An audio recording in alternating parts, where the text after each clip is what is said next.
Si l'on n'est pas sujet au vertige, la pêche peut être miraculeuse. Une abondance de poissons qui s'explique par l'absence totale de bateaux de pêche le long de cette côte. Les hauts fonds qui la bordent la rendent inaccessible aux navires.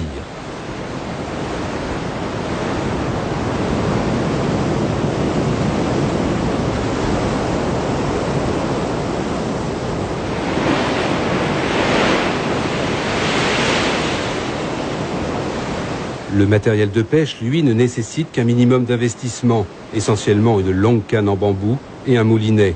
Reste la technique, le doigté du pêcheur et son intuition.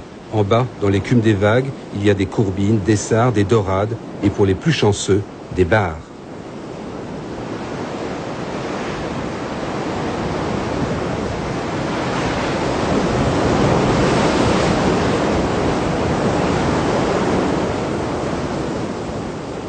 Chaque jour, Chaoui arpente la côte à la recherche du coin de pêche le plus favorable. En fonction de la force du vent et des vagues, de la marée, des courants et de la couleur de l'eau, il choisit son endroit. Chaoui connaît chaque pierre, chaque prise de cette falaise. Le moindre faux pas serait fatal.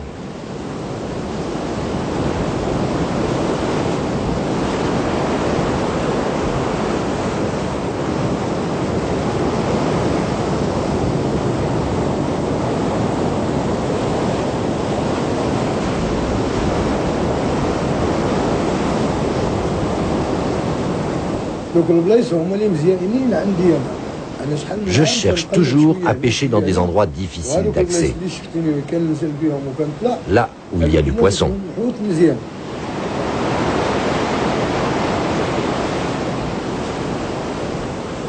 Et lorsqu'un poisson mord, le rodéo peut commencer.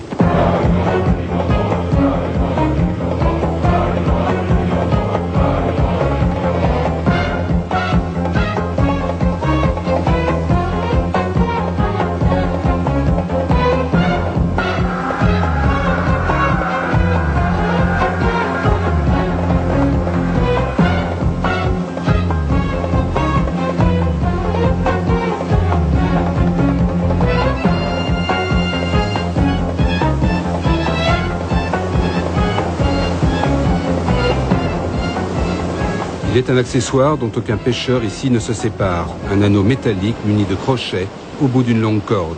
Indispensable pour sortir de l'eau la courbine, de loin le poisson le plus répandu.